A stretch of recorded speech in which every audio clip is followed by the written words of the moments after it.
Hi, bit of a controversial topic today. Basically, in the UK, we have a problem with our mental health service. For the most part, it's completely useless.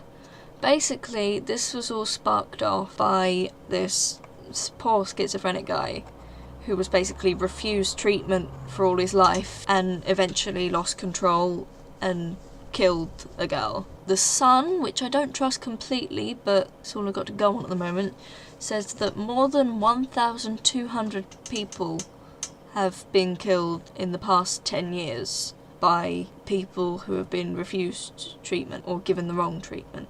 First of all, let's give you an idea of what the mental health services are like here. I've talked to people who've been in psychiatric care and inside mental hospitals. All of their stories are pretty much the same. I know that this doesn't apply to all mental health facilities, but at the moment it's looking like the majority. Number one, there's not enough beds, and this is backed up by the newspaper. The number of inpatient beds for mental health patients was slashed from 87,396 to 23,208. That is a big drop, considering that is every bed in every psych ward. I know someone who was in a psych ward, and there was actually a girl who was supposed to be in high security, but there weren't enough beds, so she was just casually moved down to low security, you know. And I've heard other people say similar things.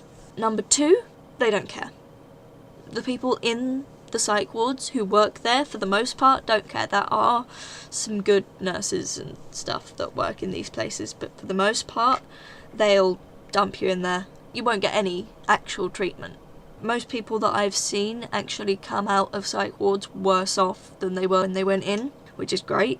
Again, I know someone who was actually told to just get over it by a mental health worker for being suicidal, just before she was thrown candidly into the cell and left to cry alone on the floor. Great care there. There's lots of other issues. General neglect of the patients, and that's in the psych wards.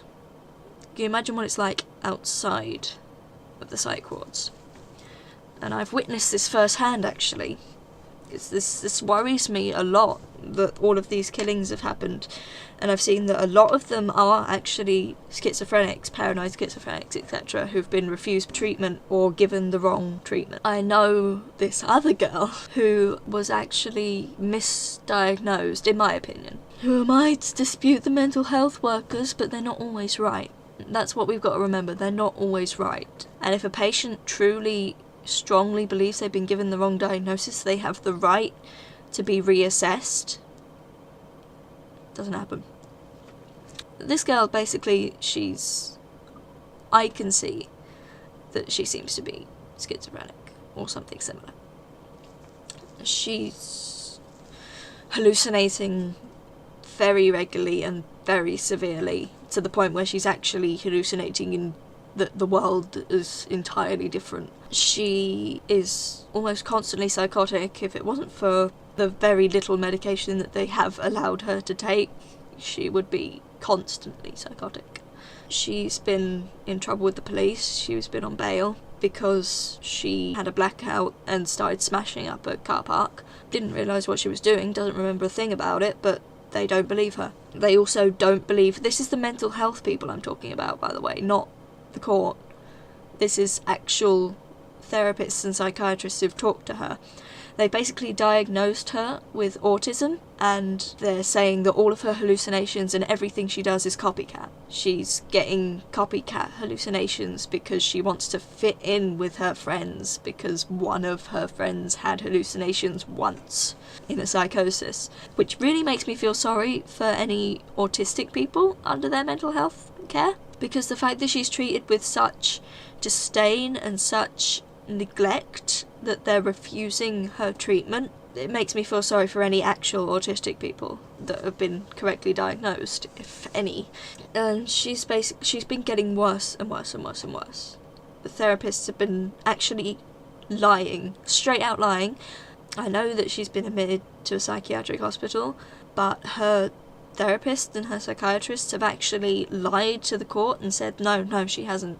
We've got no files on it. They have gotten rid of any files of her being in that psych ward, if they even, noted her down at all. And thanks to this, she's in serious danger. She gets suicidal, she's been getting worse, and if this carries on, if she doesn't move away from that area to a place with a slightly better mental health system, I can see her ending up the same way as all of these poor guys who have been refused mental health treatment, ended up murdering someone, and then most times committed suicide after doing it. I can see her going the same way. This has to stop. Mental health systems, NHS, everyone, get your shit together, because this is sick. We're going backwards. We have advanced in some ways in our mental health care, but in other ways we're going backwards. This is ridiculous, and this is pathetic. That you would refuse these people help when it is very blindingly obvious that they need it, and that you won't even pay attention to them until they've murdered someone, and even then your reaction is to put them in a psych ward indefinitely because there is no other choice anymore, because you have refused them the treatment that could have saved them from this. There is literally no excuse, because it's not their fault. None of this is their fault. They have been refused the treatment they need, and they have lost control. You need to get rid of this stigma behind mental health, because I've seen a lot of people